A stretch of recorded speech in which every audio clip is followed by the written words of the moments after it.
Hello, everyone. It's good to be back. After 2 weeks up in Maine, canoeing and being with family, it's good to be back. Good to be back home in Norwood. You know, it's nice to go on vacation, but it's also good to come home, isn't it? All right, so we're picking our study up. This is session number 10. Mark chapter 1. Make sure you open your Bible. We're going to be reading verses 40 through 45.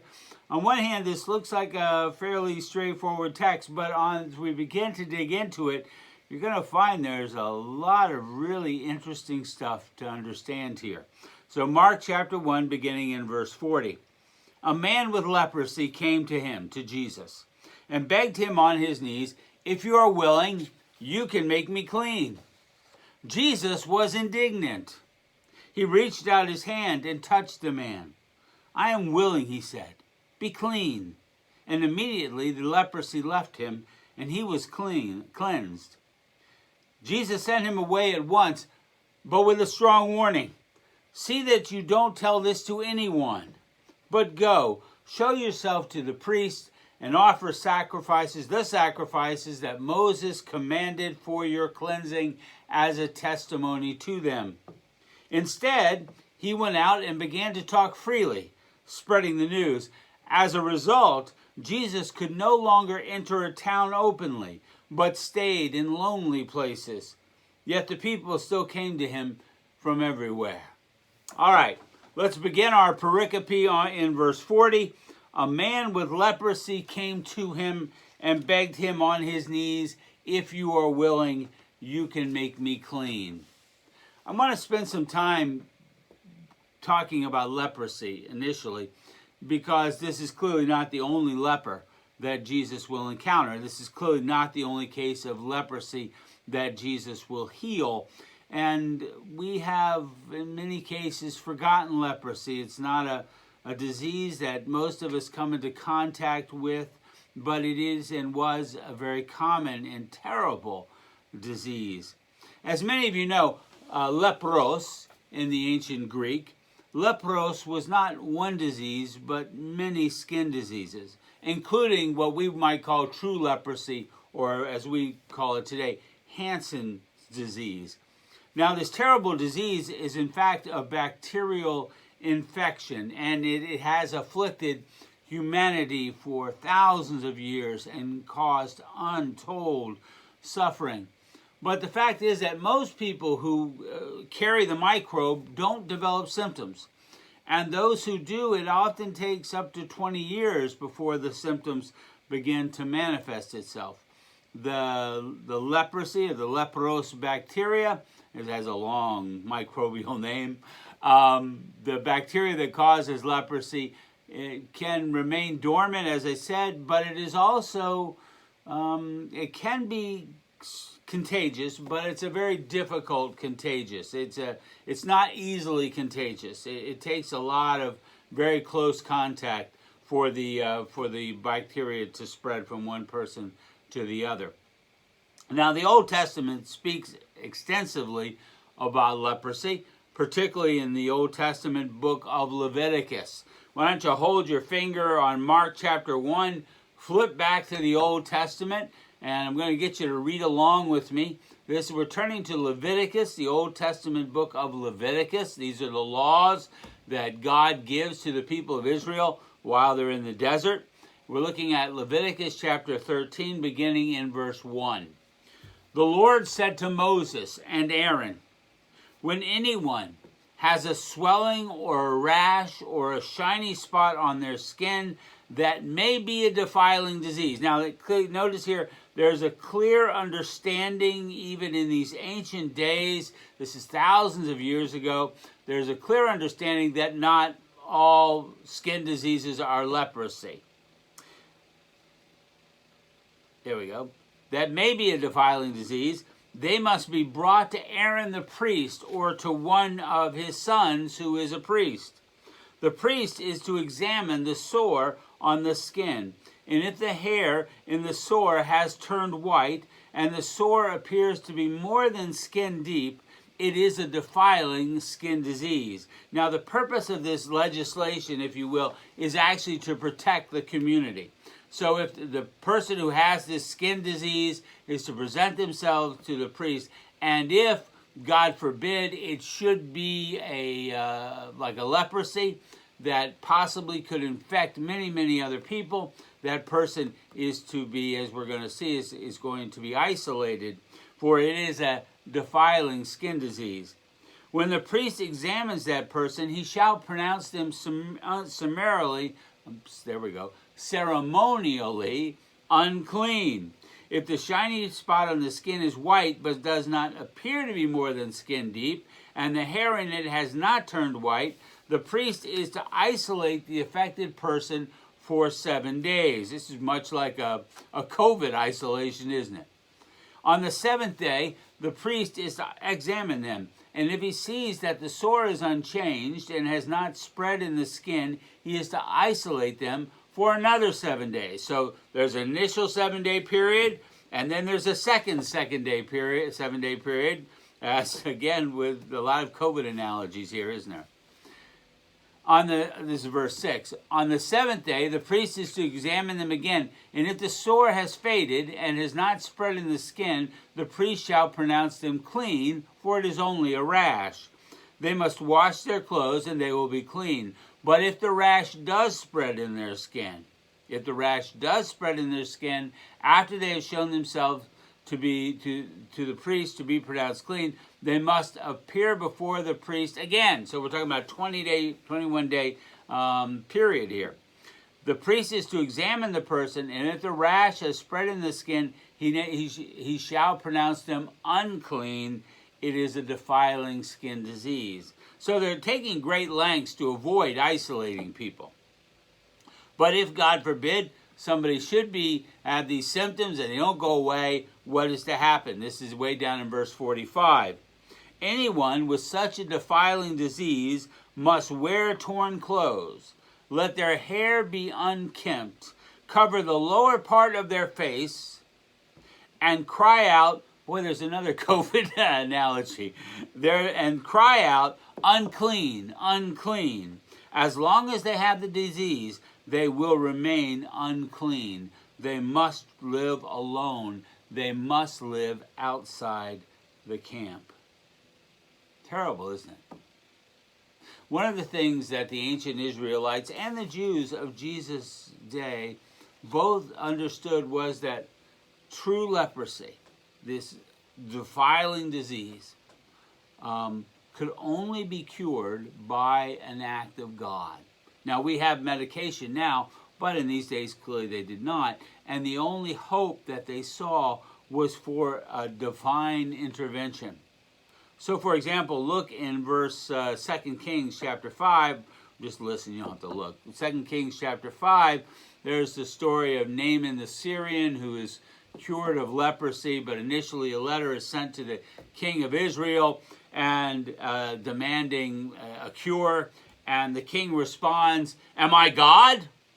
Am I God?" He says, "that I can kill and bring to life?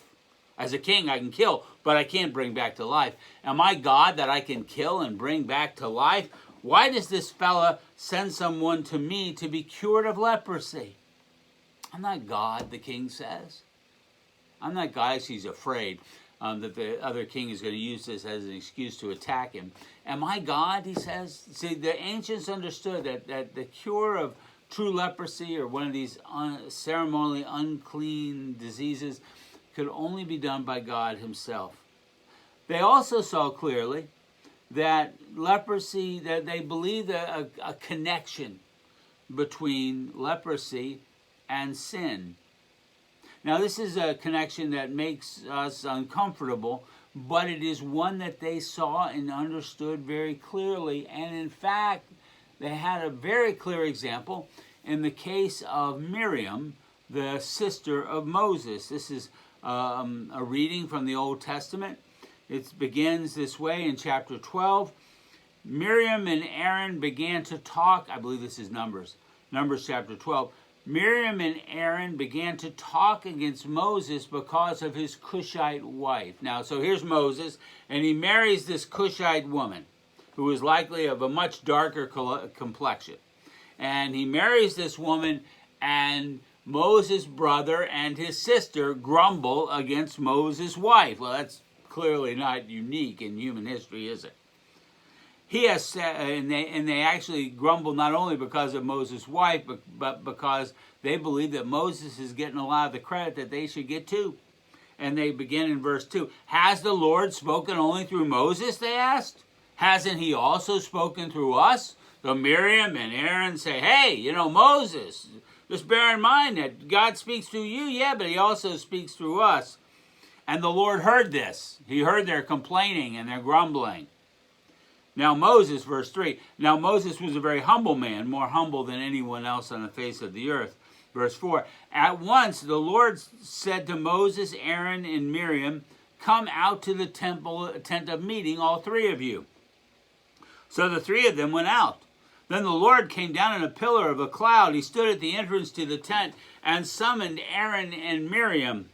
When the two of them stepped forward, he said, listen to my words. This is God speaking to those who have been grumbling against Moses. When there is a prophet among you, like Miriam and Aaron, I, the Lord, reveal myself to them in visions. I speak to them in dreams. But this is not true of my servant Moses. He is faithful in all my house. When I speak with him, I speak face to face, clearly, and not in riddles. He sees the form of the Lord. Why then are you not afraid to speak against my servant Moses? The anger of the Lord burned against them, and he left them. When the cloud lifted from the tent, so here they're in the tent of the meeting, and the Shekinah of the Lord, the glory of the Lord descends, and he rebukes Miriam and Aaron. When the cloud lifted from above the tent, Miriam's skin was leprous, and it became white as snow. So often it's wondered why God punishes Miriam and not Aaron. Perhaps because Aaron, I don't think it's because of Aaron's maleness. I think it's because Aaron, as the high priest, has a role in the curing that is necessary. So God strikes only Moses' sister and not Moses' brother. Miriam's skin was leprous. It had become white as snow. So God, here's leprosy being inflicted on Miriam as a result of her sin, also of Aaron's sin. Aaron turned toward her and saw that she had a defiling skin disease. In other words, he looked and saw that the leprosy was deep, and that the hair was white, and so on. And he said to Moses, now here's Aaron knocked down on his knees. Please, my Lord, he says to his brother Moses, I ask you not to hold the sin we have so against us that we have so foolishly committed. Do not let her be like a stillborn infant coming from its mother's womb with its flesh half eaten away. So everybody understands the course of leprosy. So Moses cried out to the Lord on behalf of his sister, please God, heal her.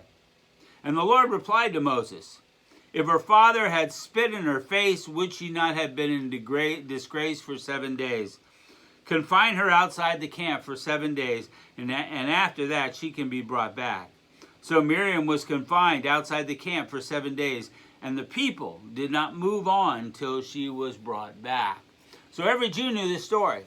Every Jew knew that Miriam had been inflicted with leprosy because of her sin and the sin of Aaron as well. And so they understood this connection between, in the Old Testament and the teachings of God, between sin and leprosy. All right, so let's return back now to verse 40 of Mark chapter 1. Flip your Bibles back again. Mark chapter 1, verse 40.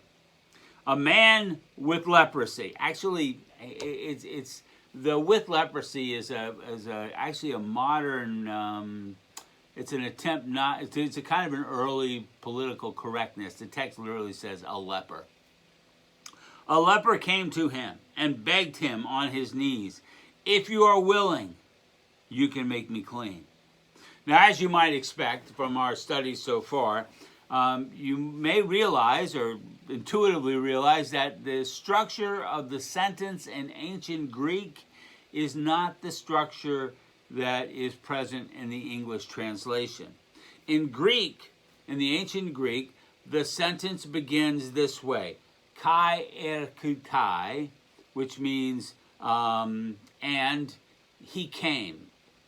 Pros, to, he came to or toward, aftun, lepros. So now what's interesting here is that, remember, one of the things we talked about is in English, we have a very structured sentence form. We have to begin our sentences with the subject. Ancient Greek does not, and I think modern Greek too, does not require that. What that means is that you can structure a sentence for emphasis. And in this case, Mark does. In other words, the sentence kind of roughly, literally reads something like this. And he came toward him, toward Jesus, a leper. Now, we put a leper first because that's the subject of the sentence. And if you look at the sentence in Greek, you can see from the ending that is the subject of the sentence. But in Greek, they're putting the verb first. Oh, well, there's a definite article, or there's a conjunction, kai, ki, but that always begins at the beginning of a sentence. He came. So the sentence begins with he came, with the verb. Why is that so important? Because it's part of a picture of the leper breaking the social taboo. Now, all the way back in the book of Leviticus, we read how the leper was to comport himself. That is, that his clothing was torn, his hair was unkempt, he wore a mask, and he was not allowed anywhere near the camp. Now, in the times of Jesus, he's not allowed into a city. He has to live in the lonely, wild places, isolated from human beings. He's not allowed to approach. And if he does approach, he has to shout, unclean, unclean. But what this sentence tells us is that the leper doesn't do that. He, in fact, rushes toward Jesus. He rushes toward Jesus. In fact, the case for the leper's boldness gets even stronger as the sentence progresses. A man with leprosy came to him and begged him on his knees. Now, that phrase, begged him on his knees, it's a really long Greek word. We're not going to use it. But it can also be translated as clasped his knees. So at the very least, this leper rushes toward Jesus. At the very least, he throws himself at Jesus' feet, perhaps even clasping him around the knees themselves. Can you picture the scene? Can you picture the scene? A man with leprosy rushes towards Jesus, throwing himself at Jesus' feet, perhaps even clasping his legs, and says, if you are willing, you can make me clean. Now that's an extraordinary statement of faith. He doesn't say, if you are able. He says, if you are willing. I know, the leper is saying, that you have the power to heal this disease. Now, bear in mind, there are only 2 examples of leprosy being healed in the Old Testament. And we've already referred to both of them, to Miriam and to Naaman.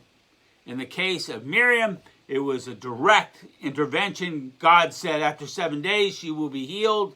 In the case of Naaman, it is God working through the prophet Elijah. Only 2. There's a paucity. There's a lack of healings. There aren't a lot of examples of healing in the Old Testament, only 2.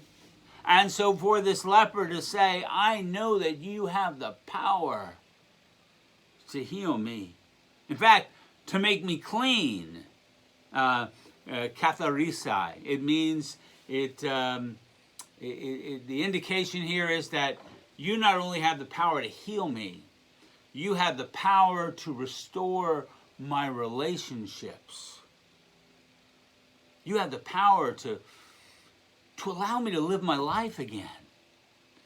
For these weeks, months, possibly years, I have been isolated from my family and my friends. You have the power, if you are willing, to restore me and to make me whole. Now look at verse 41, and it may surprise you. Jesus was indignant. The word there is actually rage. It's not just indignant. I mean, I can be indignant because I wait in line at the Stop and Shop. But this isn't that kind of indignant. This is anger. Jesus was angry. Jesus was angry. I think we soften the word because it's a mystery. Jesus was angry.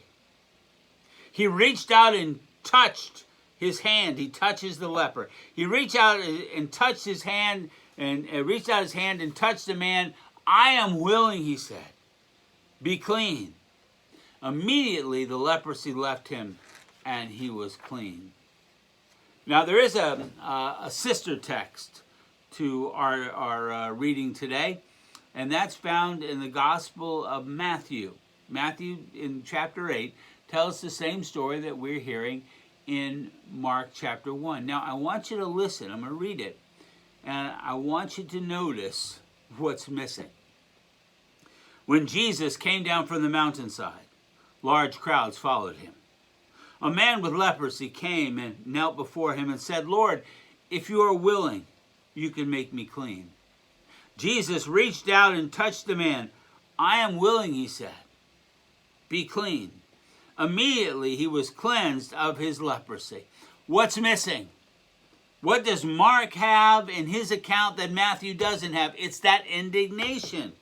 It's that rage. It's that orge. The root of the word is orge, which we often translate as rage. So the question is, what's the rage all about? What is Jesus so angry about? Is he angry over the man's lack of faith? Well, that has been suggested, but the text itself speaks against that. The man's far from lacking faith, has a very strong faith. I know, though I've only heard of 2 examples in the Old Testament, I know you can do it. If you're willing, you can do this. Is Jesus angry because the leper has thrown himself at his feet, perhaps even clasped his legs? He touched me. The leper touched me. Ooh. It's a great story in the life of St. Francis about that. It's really a transformative event in his life, 1,400 years after Jesus, when he, in fact, encounters the leper. But Jesus, that would be completely out of character for Jesus, wouldn't it? For Jesus to be repulsed and say, stay away from me, you dirty person. That would just not, that doesn't even make sense. In fact, the text itself belies it because it tells us that Jesus reached out and touched the man, and by touching the leper, the uncleanness is transferred to Jesus, at least for a time.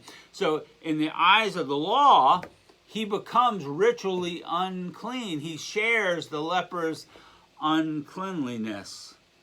So why is Jesus so angry? Well, you're probably far ahead of me, aren't you? You already figured this one out. He's not angry at the man. He's not angry over issue of faith. He's angry at the disease and the suffering.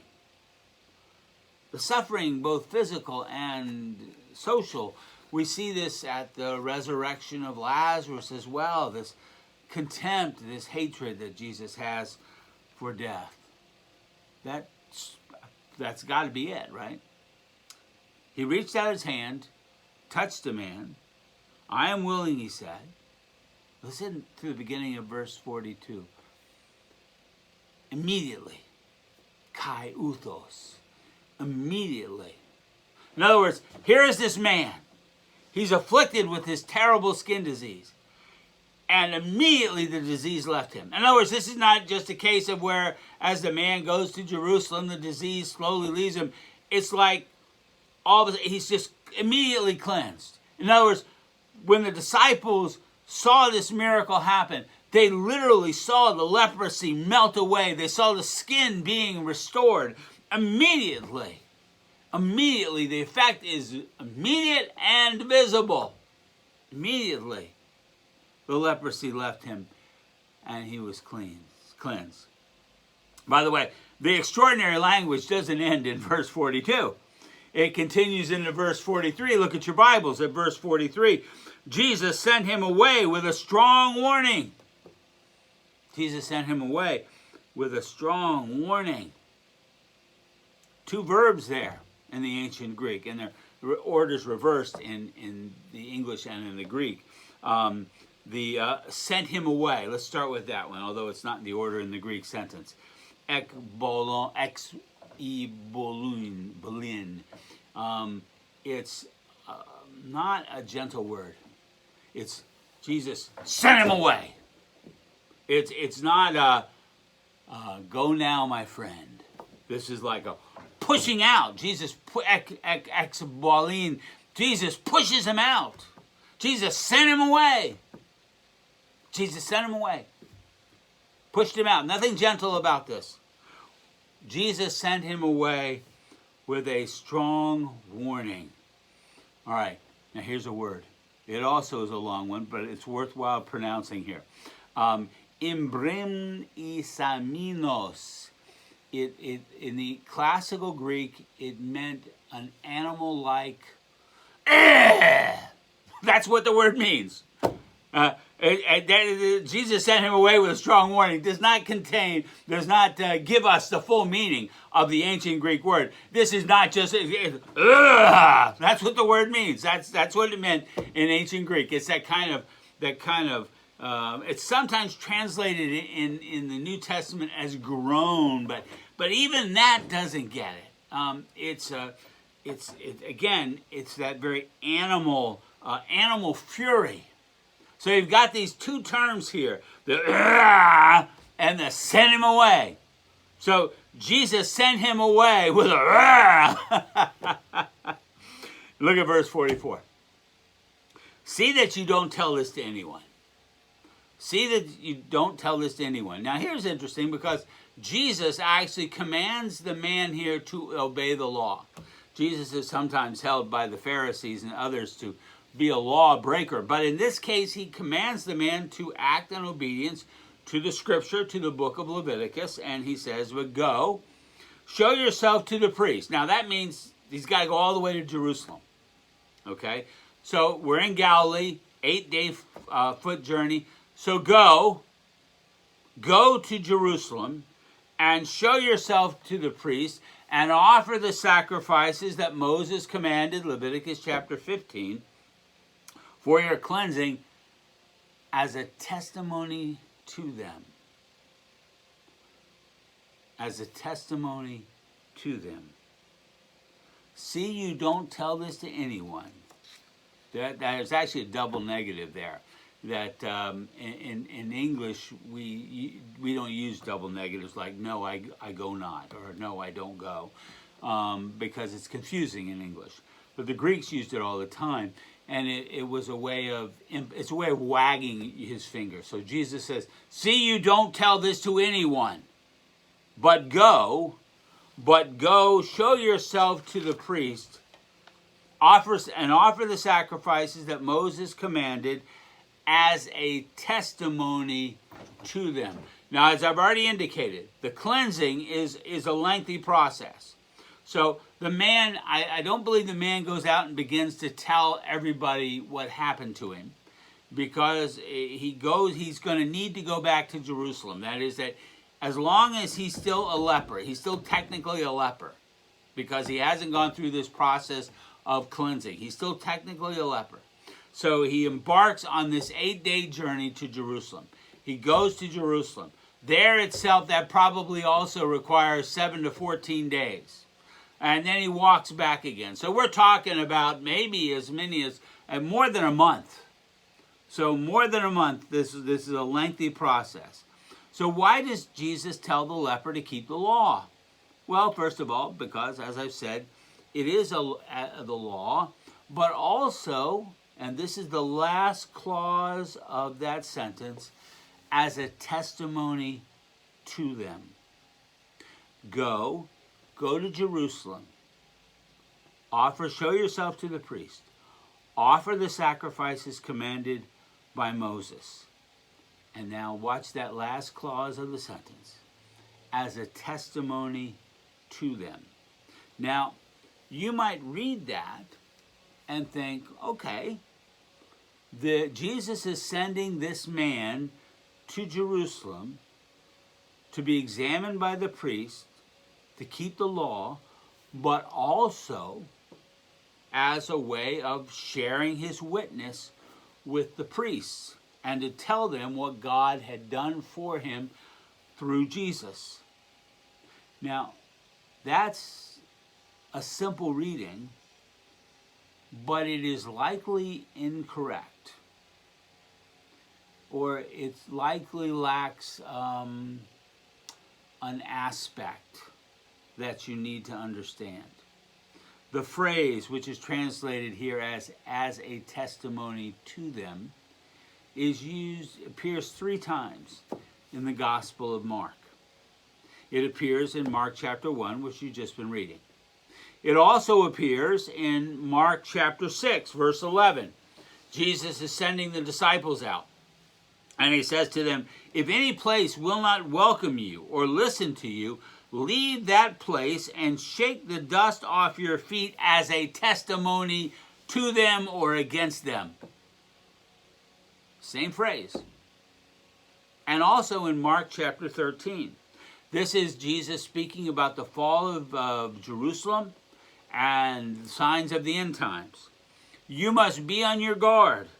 You will be handed over to the local councils and flogged in the synagogues. On account of me, you will stand before governors and kings as a witness to them." Now, in the context in which Jesus speaks, both in chapter 6 and in chapter 13, those are both negative testimonies. In other words, those are testimonies, but they are testimonies of condemnation. In both cases, the people have not believed. Whether this is the people that Jesus sends out, the disciples that Jesus sends out into the countryside, or the call to be witnesses in the end times when you will be persecuted. But this is not a testimony for belief. This is not evangelism. This is testimony for condemnation. But Jesus used the phrase, or is the phrase used differently in Mark chapter 1? Or, I think as is more likely, the testimony that the leper is to bring to the priests in Jerusalem is not a testimony for their conversion, but a testimony for their condemnation because they will not believe. In other words, Jesus says, I want you to go, and I want you to offer your testimony, your story, to these priests, but they will not believe. And on account of their unbelief, and we can see how the whole ministry of Jesus plays out, on account of their unbelief, they will be condemned. Show yourself to the priests, offer the sacrifices commanded by Moses as a testimony to them or against them. And finally, our pericope ends in verse 45. Instead, he went out and began to talk freely. This is the leper. So I think that we're talking about 40 days later. This is not like the next day. This is after he's gone to Jerusalem, after he's undergone the cleansing process, after he's spoken to the priest, and after he's returned. So 30 days at least. 30 days later, he went out and began to talk freely, spreading the news. Kuriisu. Now, it's interesting here because although Jesus tells the man not to speak, and he does, and although the effect is somewhat negative for Jesus because he becomes overwhelmed, not only does he gain the attention of the Pharisees and the Sadducees and so on, but he also is overwhelmed by the crowd. The word itself, which is translated as spreading the news, kuriisu, is about spreading the good news. So the man is disobeying Jesus, but the word of God is getting out. It's amazing.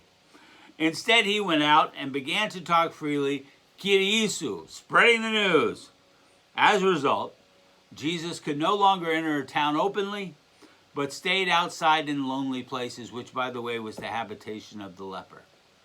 In other words, Jesus, in a sense, takes up the role of the leper. He's forced by the leper's word, the former leper's testimony, to seek refuge in the very places where the leper himself had earlier been condemned to habitate. But stayed outside in lonely places, yet the people still came to him from everywhere. It's a lot in this pericope, wasn't there? But I hope you found it useful. God bless you, and we'll see you again soon.